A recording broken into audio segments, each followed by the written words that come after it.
And I'm the Associate Athletic Director for Development. And on behalf of the PAF, welcome to our Tiger Talk. We're back, and we're back in a big way today. And we're excited to have two special guests with us. President Chris Callahan is going to be joining us. This is one of the, although he would like to do it more in person and more often, this is one of the first chances he's had to address some of our athletic supporters. And we also have Athletic Director Janet Lucas with us, and both have been extremely busy dealing with a whole lot the last 8-9 months. And that'll be part of the discussion tonight, along with the vision for the future. Obviously, everybody's wondering how things are going to move forward and what that's going to look like, and from a university standpoint, and then also from athletics. So both of them will get into that. So without further ado, I will turn it over to Zack Bayrouty, our host, and we will get going.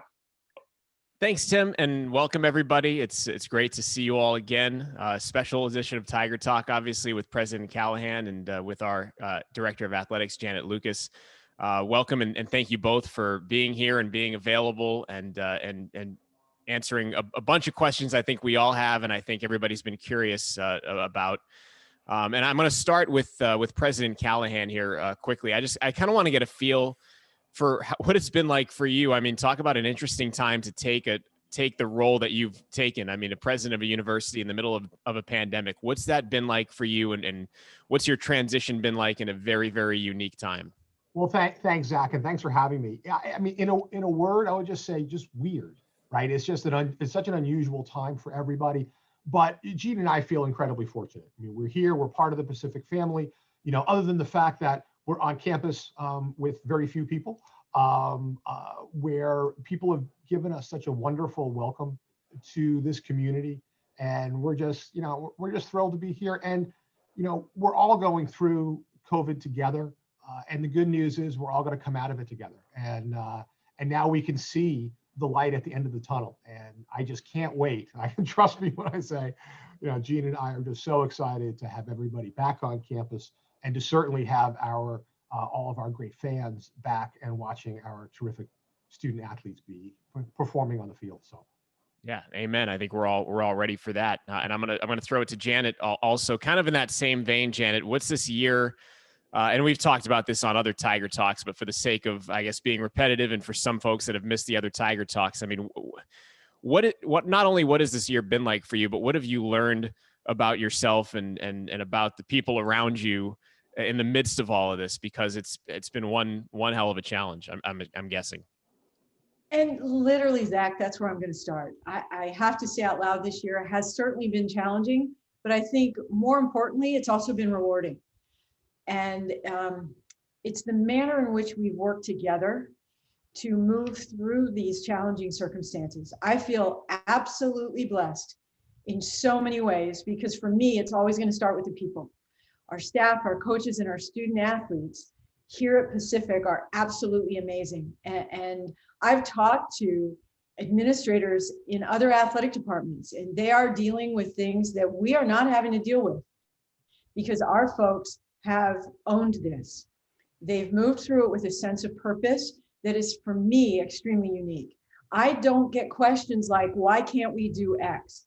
I get questions surrounding creativity and how to make it work within the framework we've provided.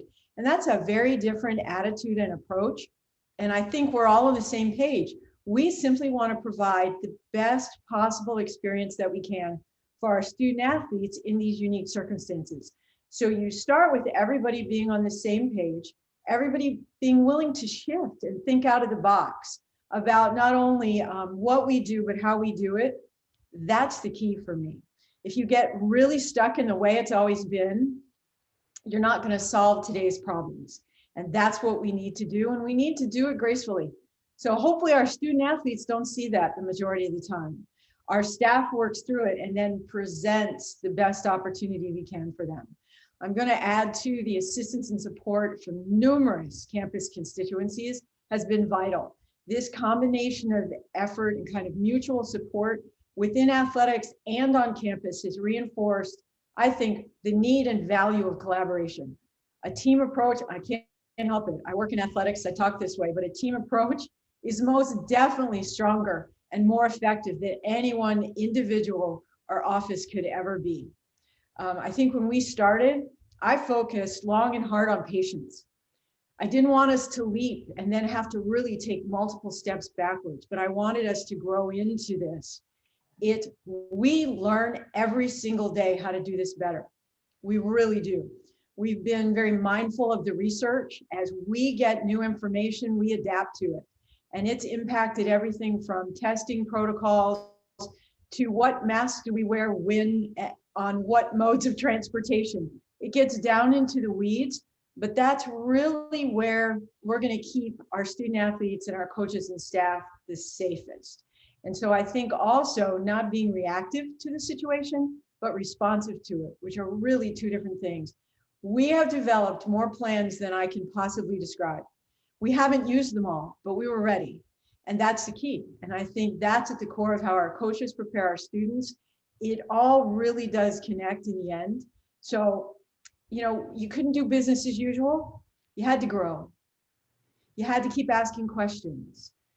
You had to not just act differently, you had to think differently. And our folks have done that. And I couldn't be prouder of this group. And I could go on, but I'm going to stop there because it really gets me excited, not only for right now with all of our teams coming back into competition, but it also gets me that much more excited about the future. For sure. That's really well said. And Zach, I'm sorry. I just go ahead.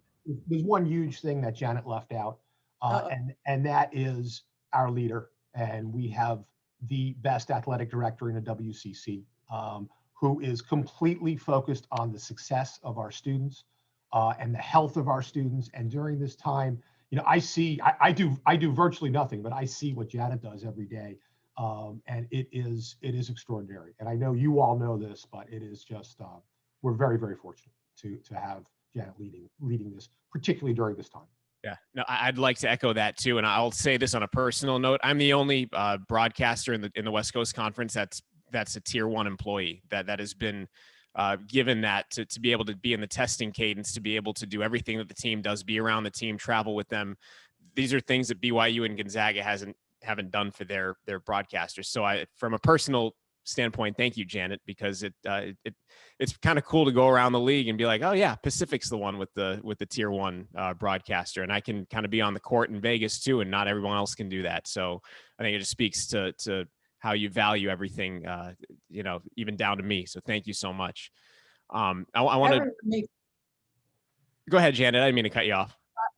I was just going to say everybody makes a difference in every day, but particularly in this experience. So our protocols typically are going to meet or exceed what is expected. And sometimes we've just added to the protocols because we can see a team that might be getting a little more anxious about what's going on. So we add some testing to it so they feel that much more secure about what's happening.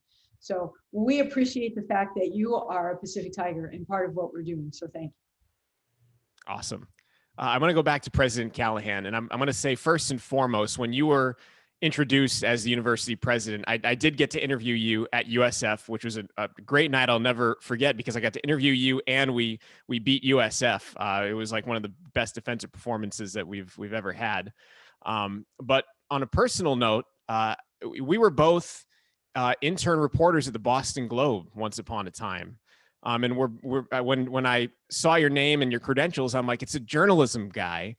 And I love that because I feel like journalism and the skills involved and the arsenal you have as far as, navigating situations, being able to relate to people on certain levels. It's a special kind of thing that I think journalism people have. And I've seen that come out of you for as long as I've known you, which hasn't been that long, but that being said, kind of what's your vision for the university and how athletics kind of intertwines with that?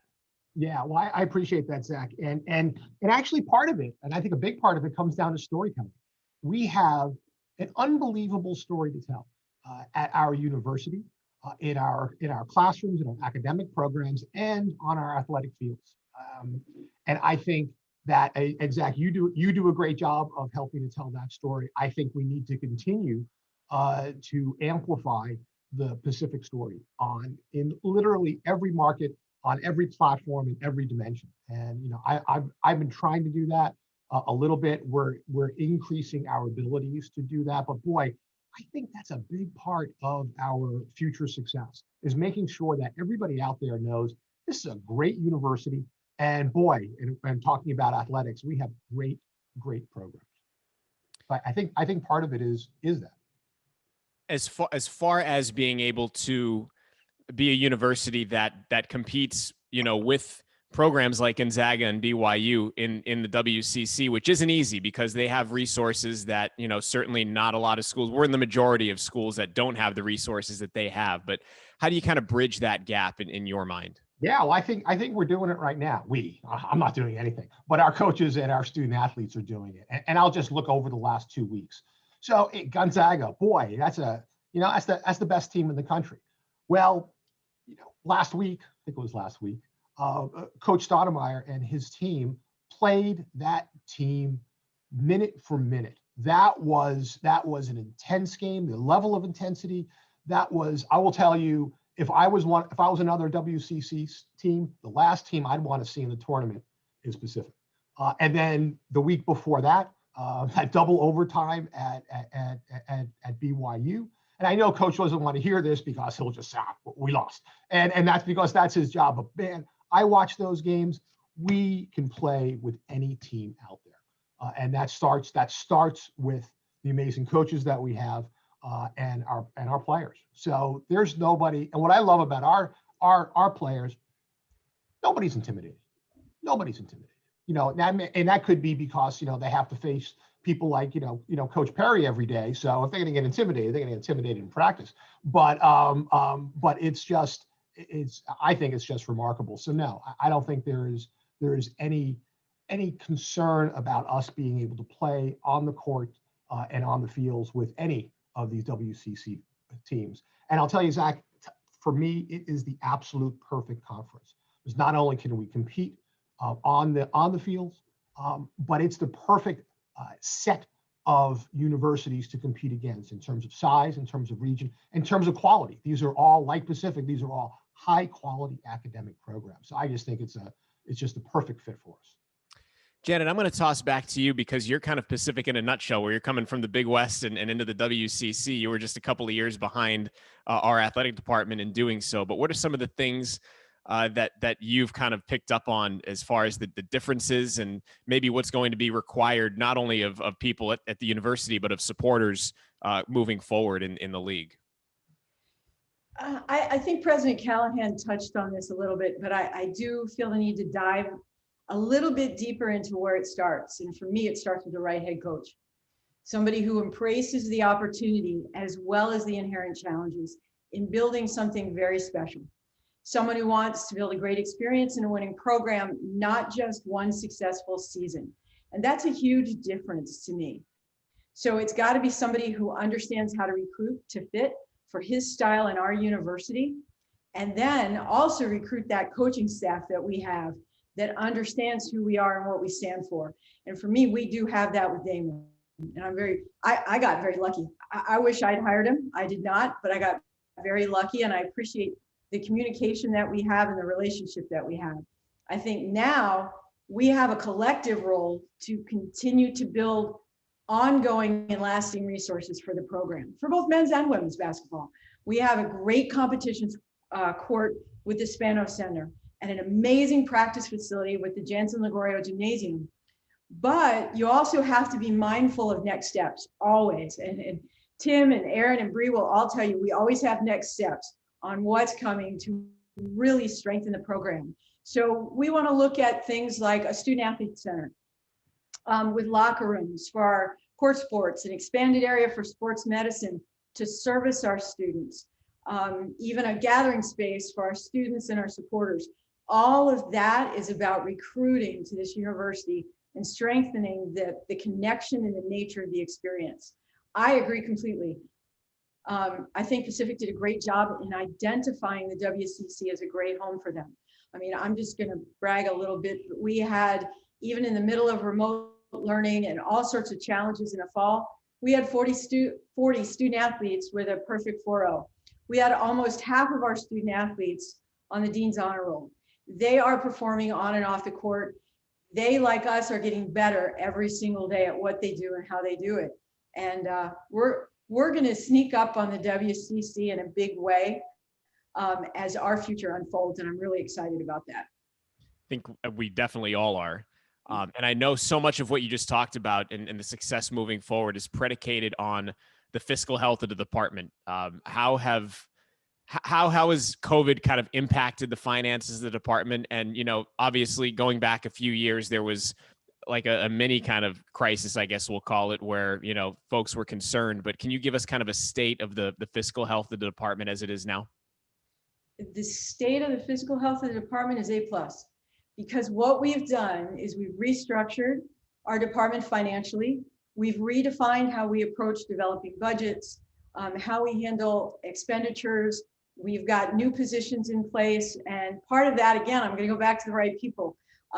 We've got a brand new position that helps us on the business side of things, who works directly with Wes. So Wes and Robert have been tremendous partners in this regard. I can't say enough about their level of communication, their skills, their transparency. It all comes together.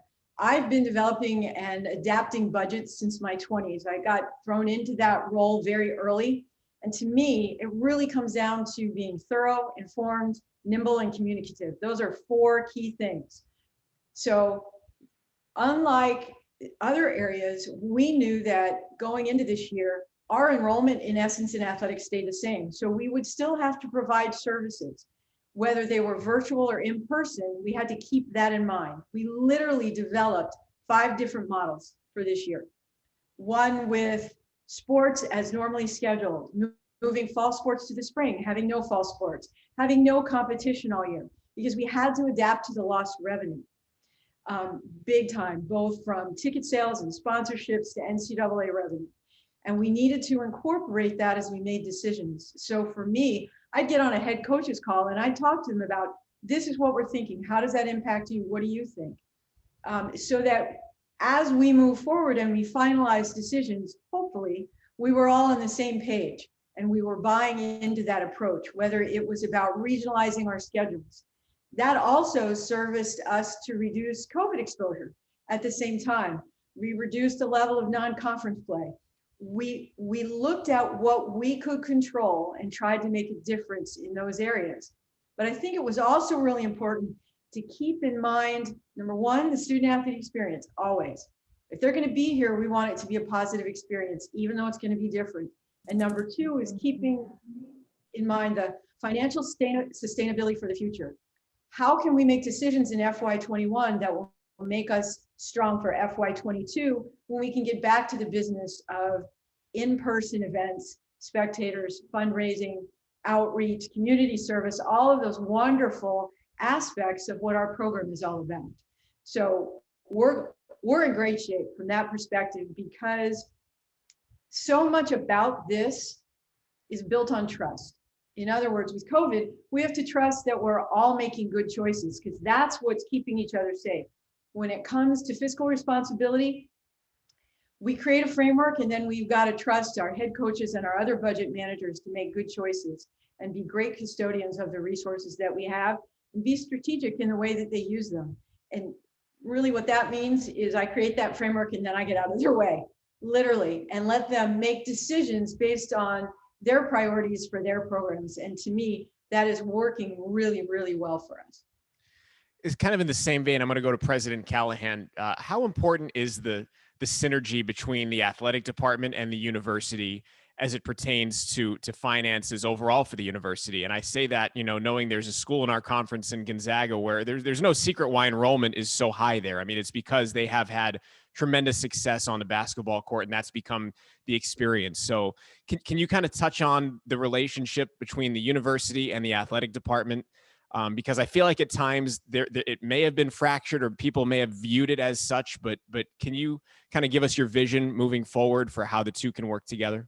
Sure, Zach. And I guess I don't think about it as working together. I just think about it as one entity, one organization, where athletics is such a critical part of our success going forward.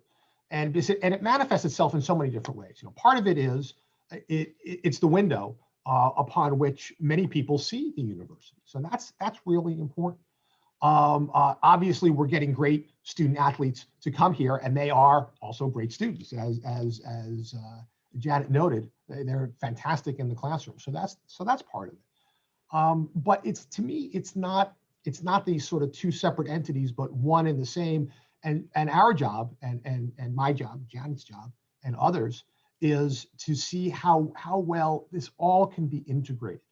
How even if you're not a student athlete, you're excited to come to Pacific in part because this is fantastic Division I athletics, where on any given night you can walk across campus and see a great event with a student who's in your history class competing on the court. I don't think we have leveraged that maybe as well as we could, and that is our plan going forward, is to really take advantage of that. Part of it is, Zach, how the campus is situated. Our athletic fields, which are fantastic, are kind of on one side of the campus, and you're not passing them on a regular basis. It's not line of sight. It's not en route. So we have to be a little more intentional, I think, about making sure that we're getting that flow of students and faculty and staff and community members and alums and everybody over to these fantastic events. So I guess I think about it less as a division or two groups needing to work together, and more as one sort of holistic organization where athletics plays a key role.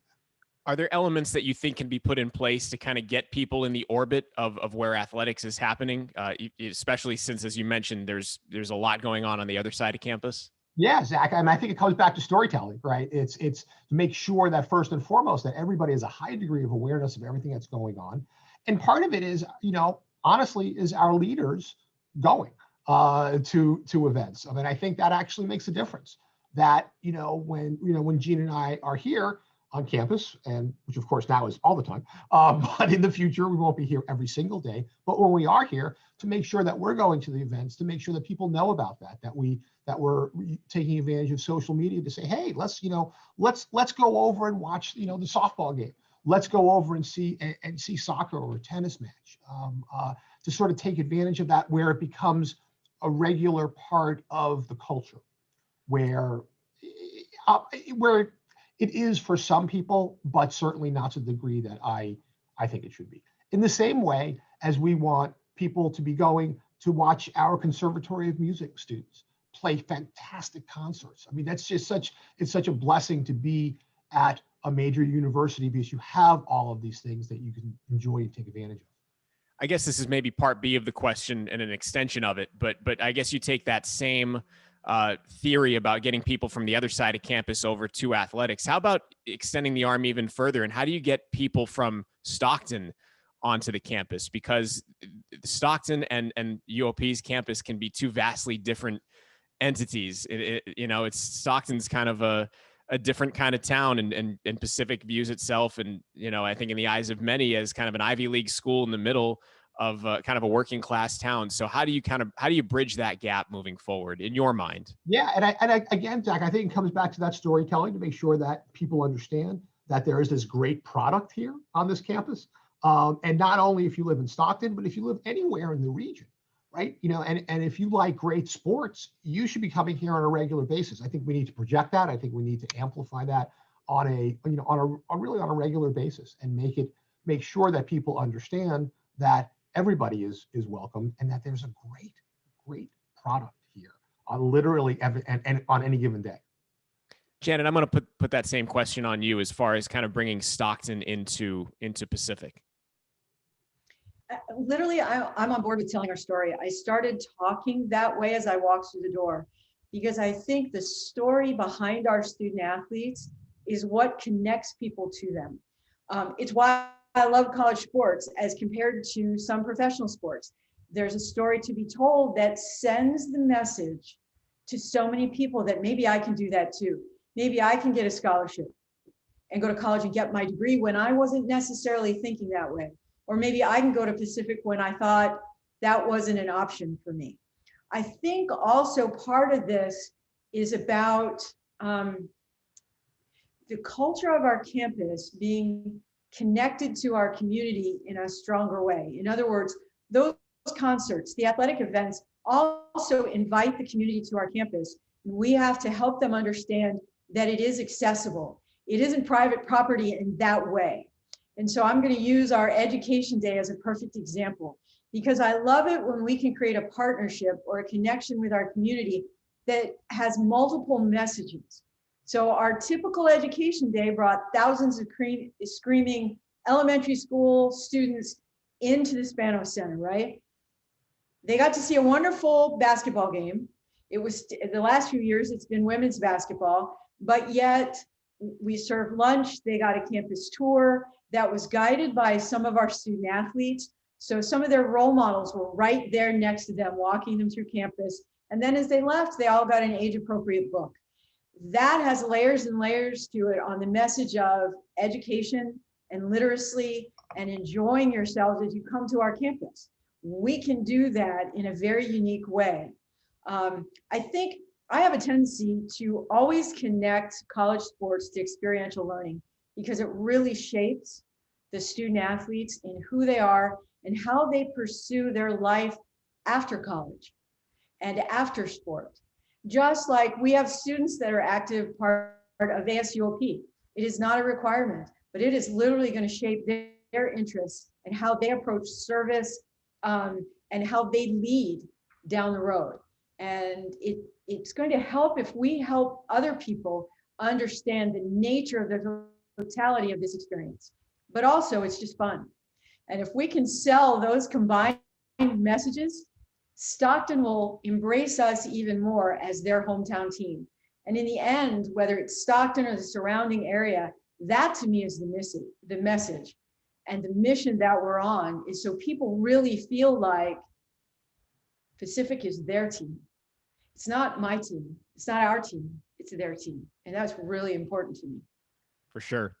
I'm going to keep it with you, Janet. And I like the backdrop, by the way, the old Spano Center and the video boards, the LED boards behind you, which look really, really cool and really clean. I kind of want to get a facilities update from you and maybe where we are on all our facilities, and are there any plans for either new facilities or upgrades coming in the future, be it near or far? Okay. To start, one that's right around the corner is going to be an initiative we're really proud of, which is Stag Plaza. It's in honor of our football history, Amos Alonzo Stagg Memorial Stadium. It's a combined acknowledgement of the role that football has played on our campus. We have some of the most amazing alumni in that sport. It really is surprising. I learn about new ones all the time, and their contributions to their communities and to the business world and who they are as people. So this will be positioned between the Eve Zimmerman Tennis Center and the Aquatic Center.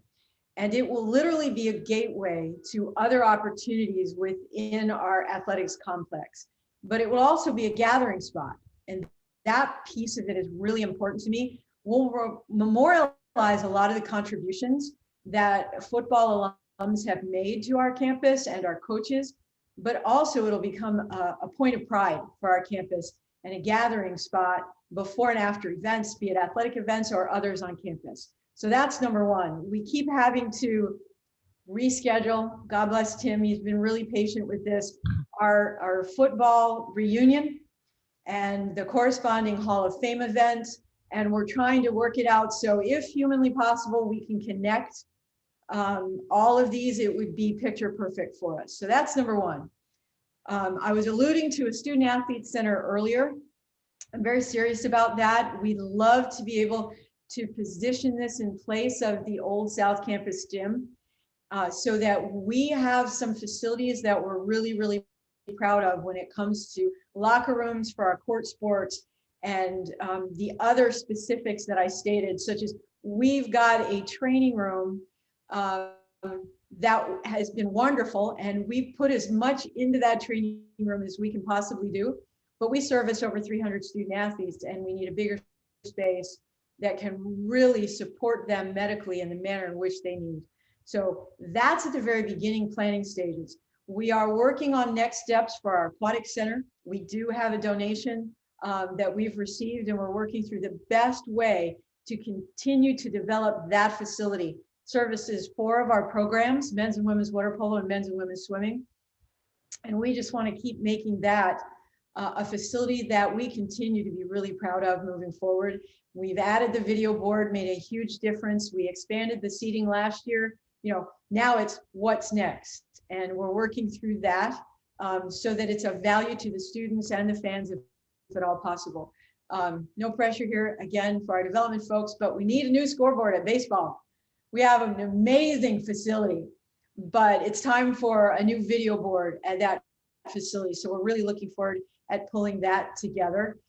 I could keep going through all of the facilities, but you can see where there's a next opportunity with each one of them.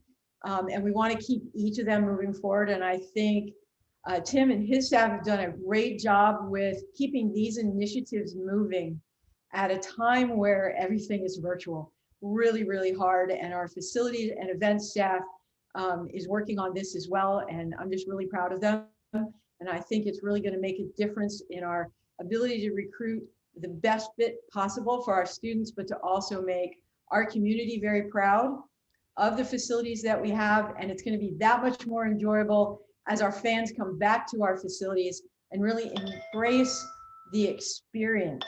Not just in this day and age, it isn't just about the athletic event. We know that.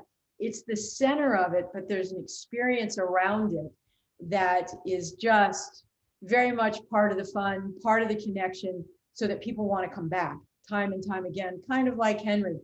I've offered to sit in his seat during COVID, since he's been sitting in that seat for 4 or 5 decades.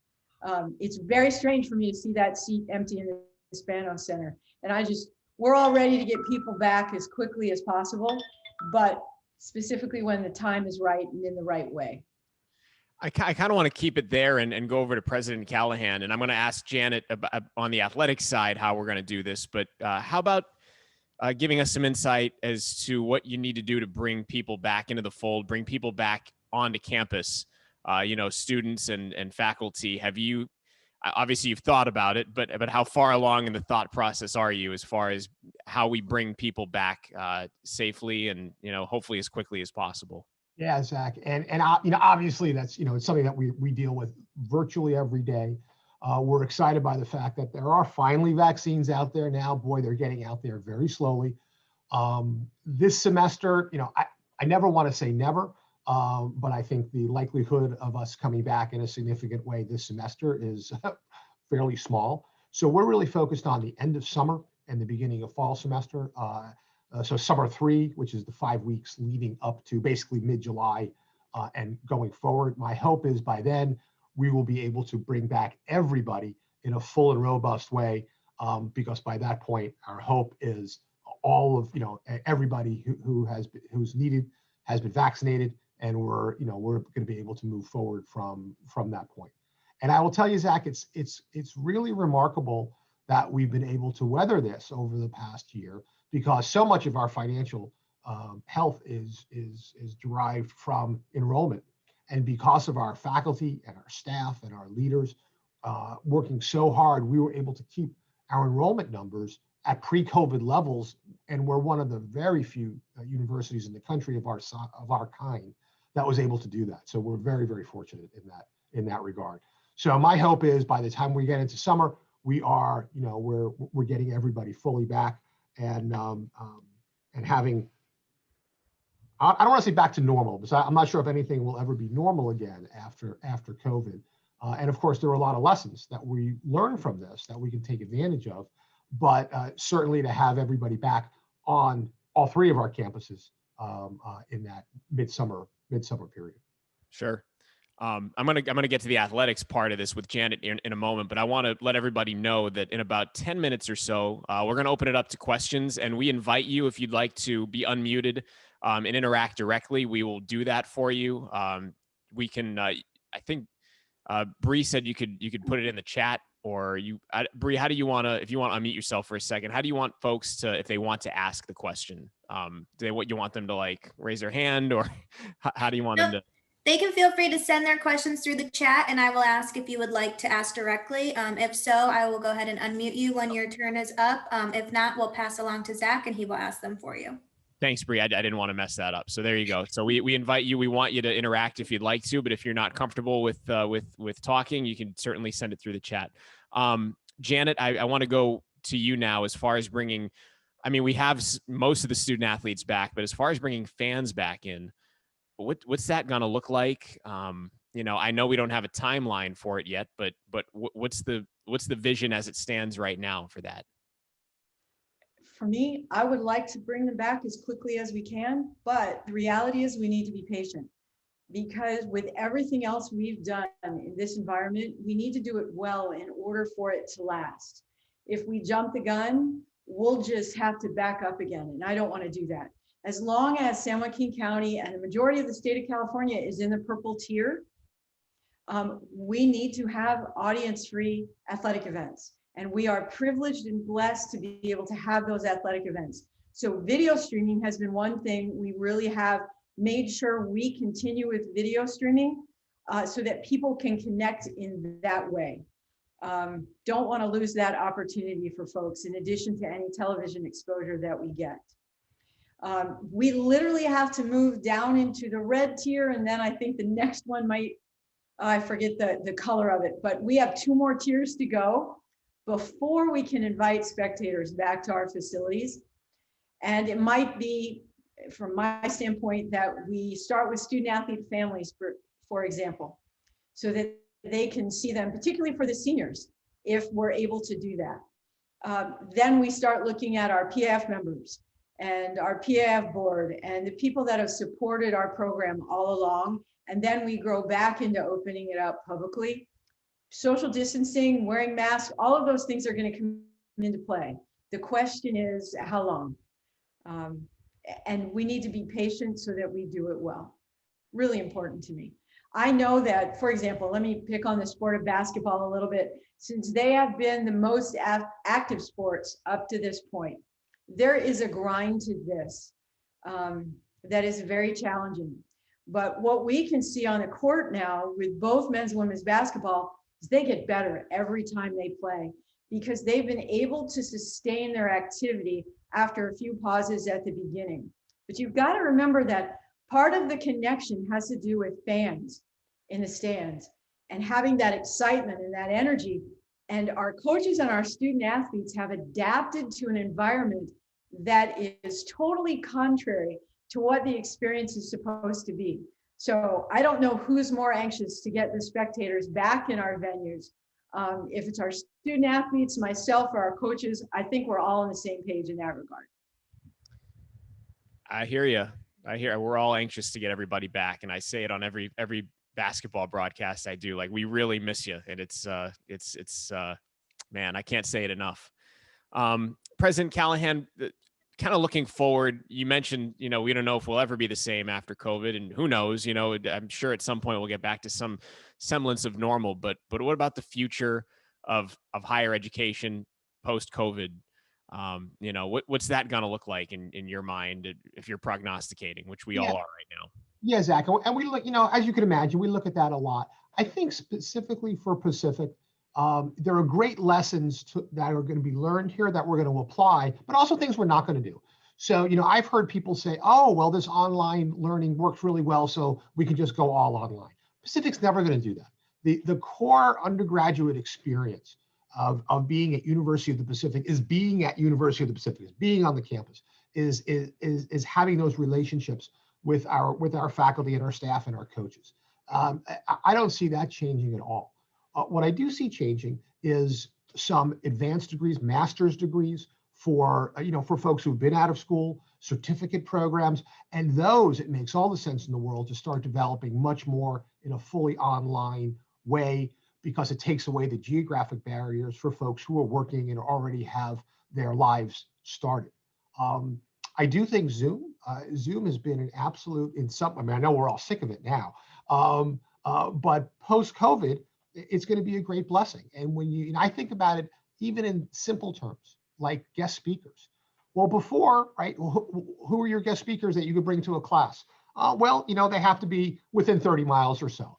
Now, who are the guest speakers that you could bring to class? Anybody on the planet who has a computer, right? It's absolutely remarkable. And Zach, you remember we had Coach Carroll come in, and like 500 people, and that was fantastic. And Coach Carroll was able to do that because he didn't have to fly 2 hours to get here and do all that. So I think there are things that we're going to be able to apply that are going to benefit us in the future. But I want to stress that core Pacific undergraduate experience is going to be here on the ground as it has been in the past. Janet, how about that question as it pertains to college athletics? Like, is this how far-reaching is the impact of COVID going to be on college athletics as a whole?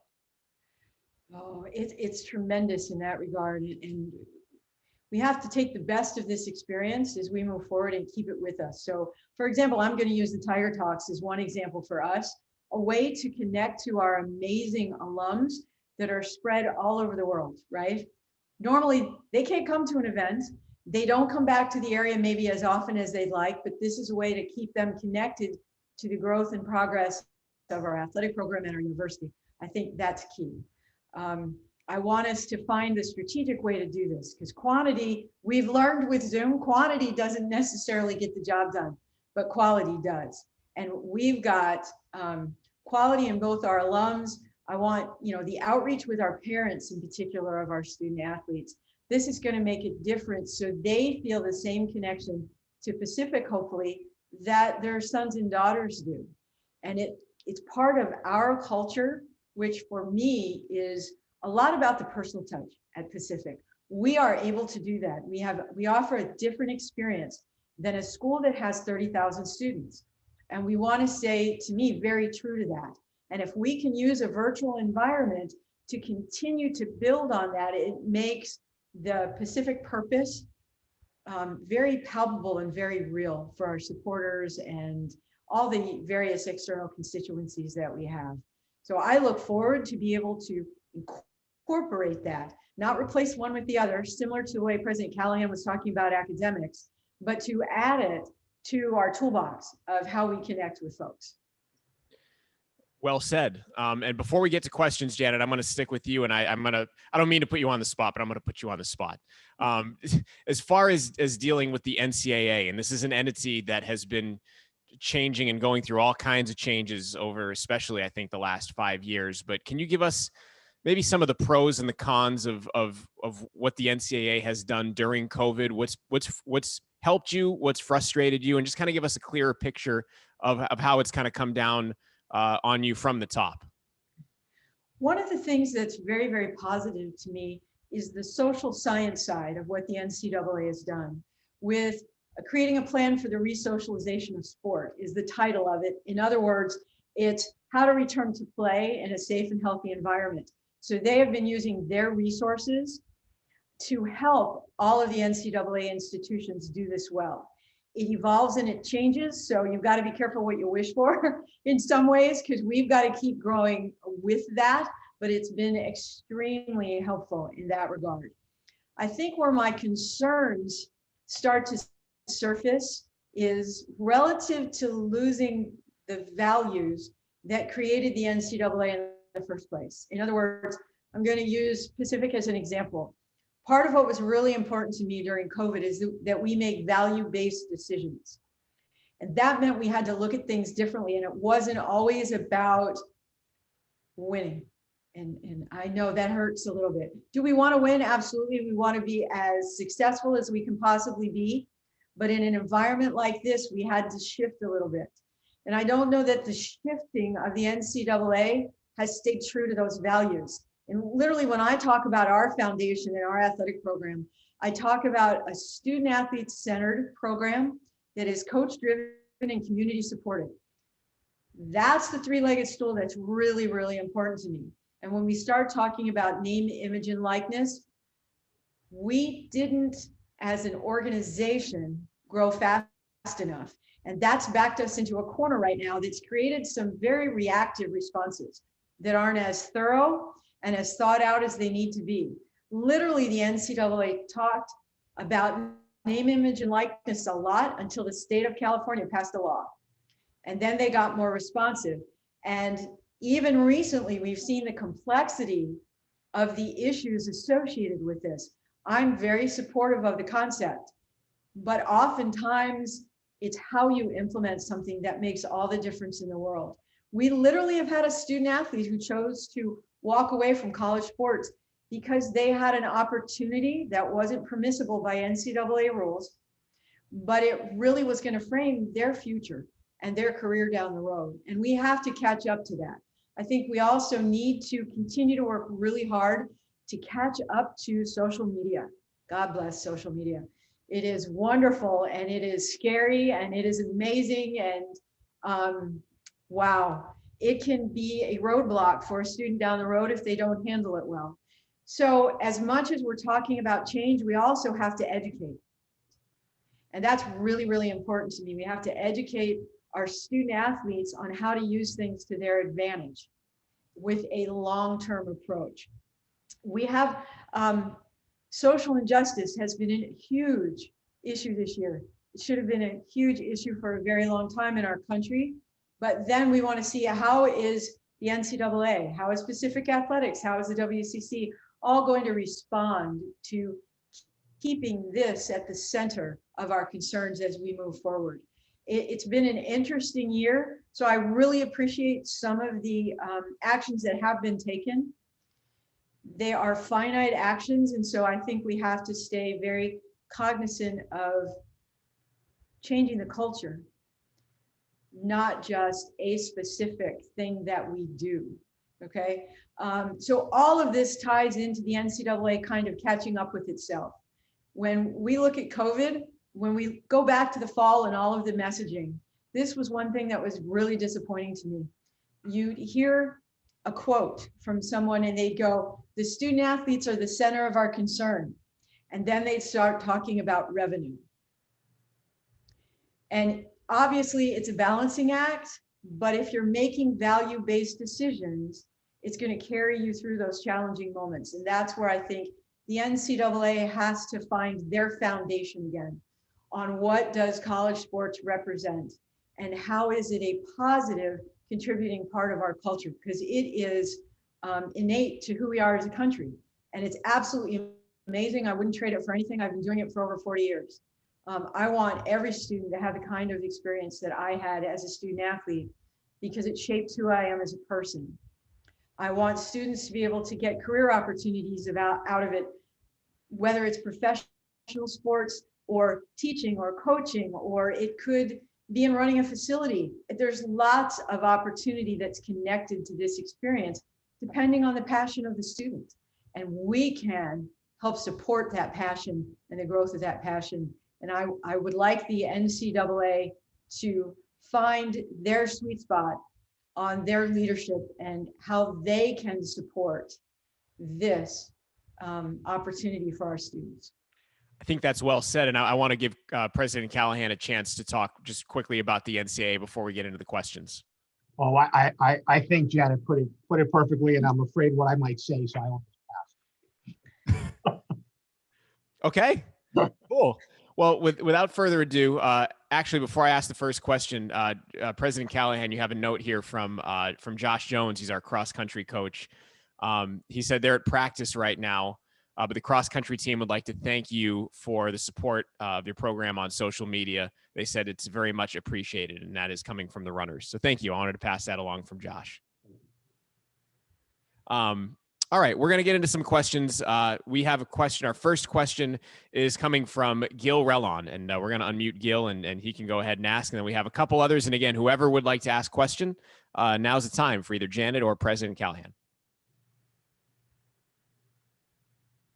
You got to unmute Gil. There we go. I got it. Hi, Chris. Hi, Janet. I was just wondering, my wife and I are going to get our vaccine shots this Thursday, our second Pfizer shots. And I just wondered if you had a sense of crystal ball as to what your thinking would be and the access to vaccines for students and student athletes in the Stockton area. I mean, it's in the context of being purple. And so I just wonder what your thinking is there. Yeah. Well, thanks, Gil, and thanks for your great support of Tiger Athletics. We're very appreciative of it. You know, as some of you may know, we actually are a vaccination center, thanks to our provost Maria Paolavicini.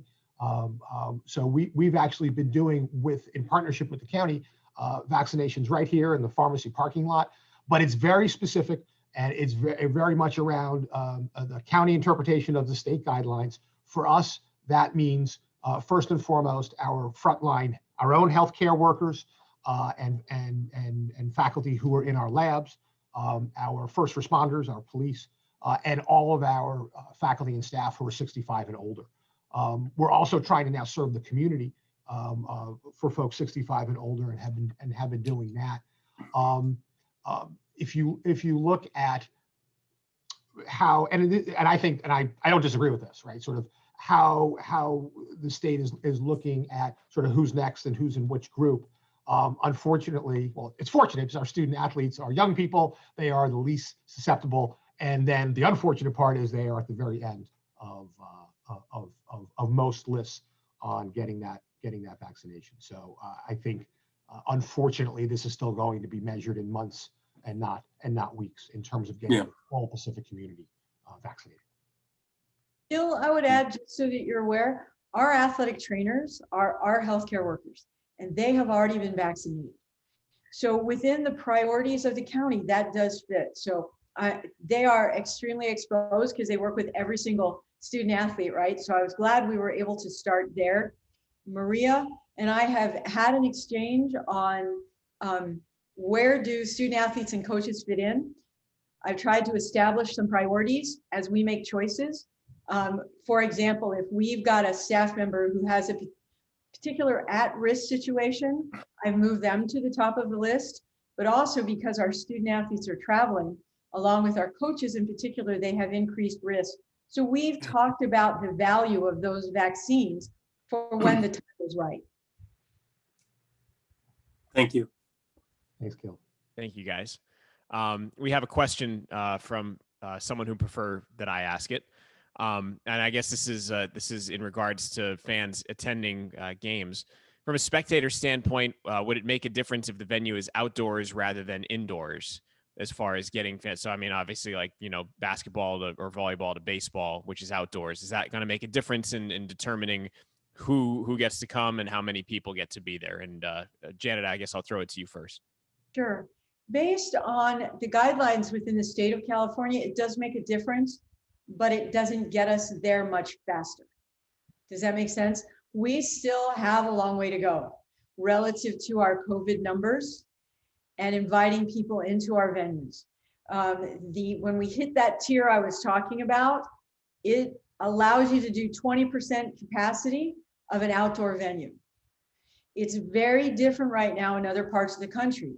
There was an article today that Boise State is allowing some fans into their venue. BYU is allowing some family members now. In the state of California, we're dealing with a different situation, and we really have to be respectful of that. But please know that we've talked about it for the last 10 months about getting spectators back, and we're going to continue to talk about it so that when we get the go-ahead, we're ready. Absolutely. And I'm just excited we get the questions, because that means it's as important to y'all as it is to us, which is great. For sure. President Callahan, do you have anything to add in that regard? No, that's great, Zach. Thanks. Okay. The other question is going to be regarding incentives to increase student attendance at sporting events. So I'll start with President Callahan.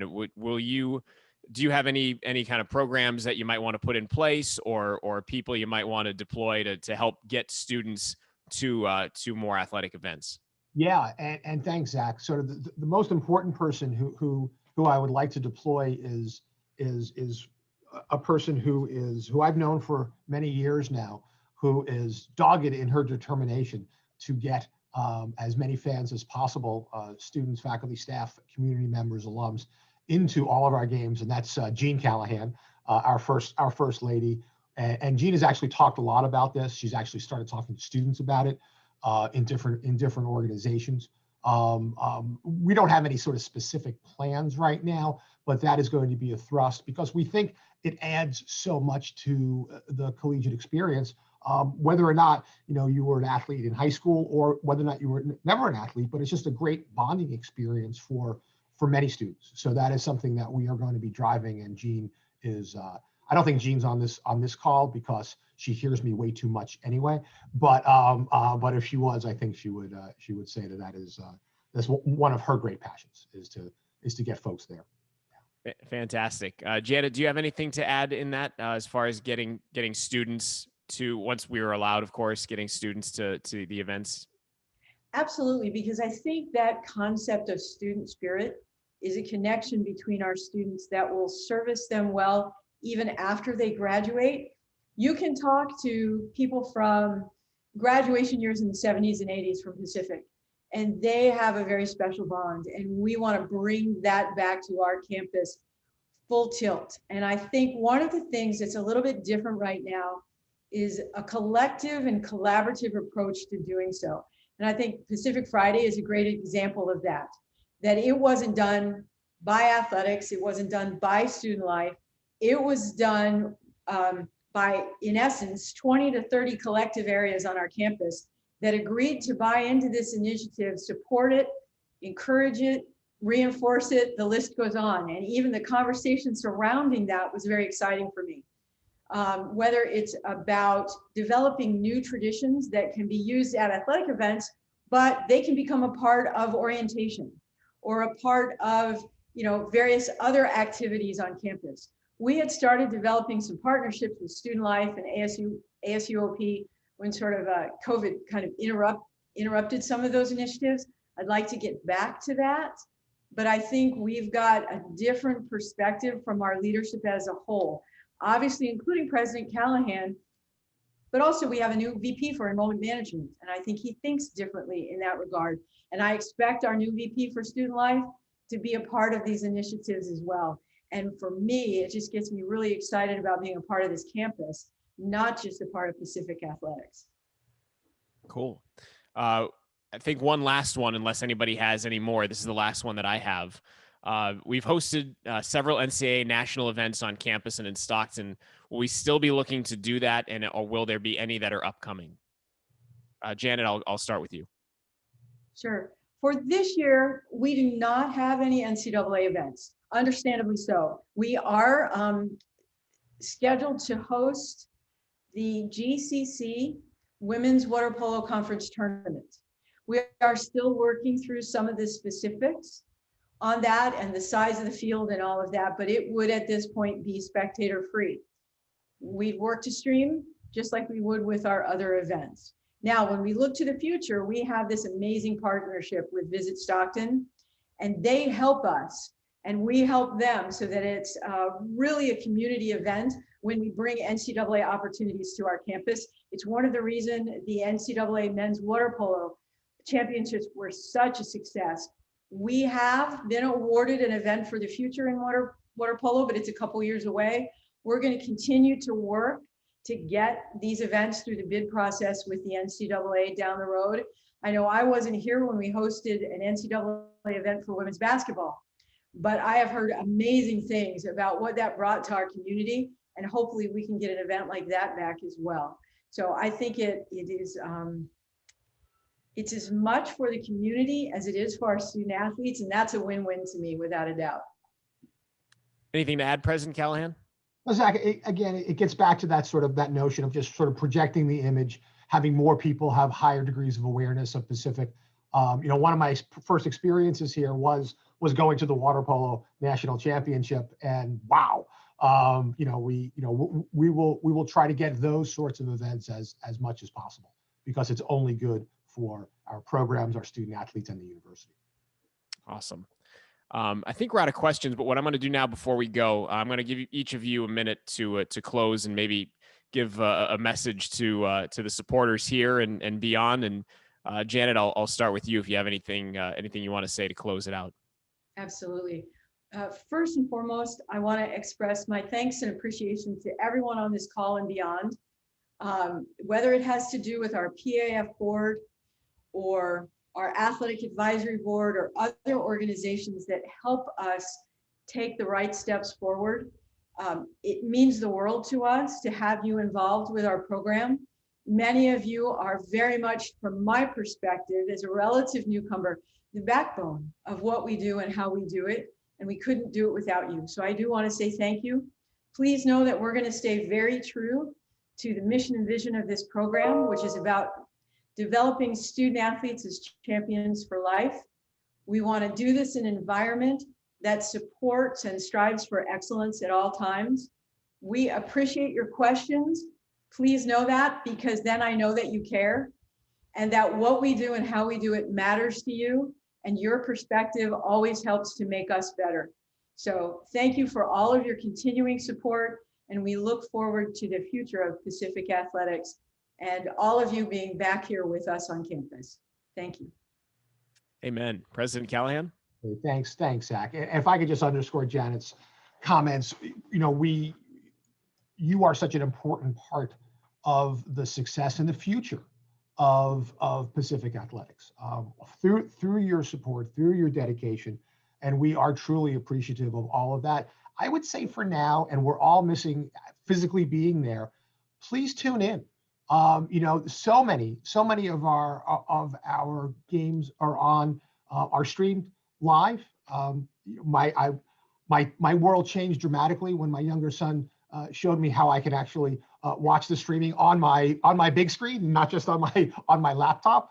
It's fantastic, and getting to know these teams and these players is just so exciting. So please, when you have the opportunity, tune in. It's great. It's great competition, and there's nothing better than seeing our students competing in their various venues. It's just so exciting. So thank you. Indeed. Thank you both for being here and answering these questions and kind of guiding us through what has been one hell of a year for everyone. So we appreciate your leadership, both of you. We are lucky to have you. Before we go, I just want to give you a little PSA here. Our next Tiger Talk is going to be on Tuesday, March 2nd. It's right around, right before the corner of March Madness. So it's going to be a basketball-based Tiger Talk. We're going to have some of the best in Pacific hoops on that Tiger Talk. Keith Swaggerty, Ron Cornelius, Del Demps, possibly a few more. So that's going to be on Tuesday, March 2nd. That's a couple of days before we head to the WCC tournament in Vegas. So mark that on your calendars. And until then, we will see you next time, and go Tigers.